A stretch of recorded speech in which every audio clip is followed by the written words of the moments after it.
Toma, cabeçada dentro, toma, cabeçada fora, toma,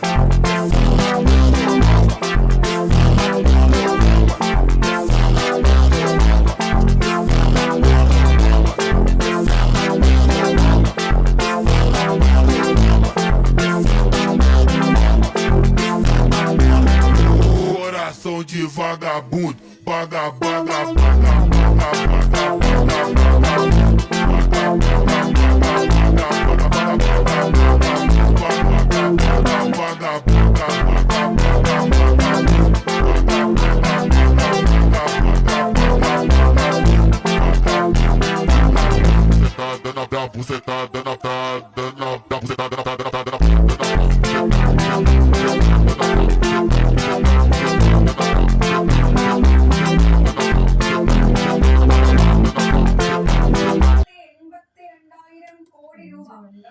വരവും 2,40,000 കോടി രൂപ ആകെ ചെലവും പ്രതീക്ഷിക്കുന്ന ബജറ്റാണ്. ആശാ വർക്കർമാർ, അംഗനവാടി ജീവനക്കാർ, ഒപ്പം സർക്കാർ ജീവനക്കാർ, പെൻഷൻകാർ, ഈ വിഭാഗങ്ങൾക്കാണ് പ്രധാനമായും പരിഗണന നൽകിയിരിക്കുന്നത്.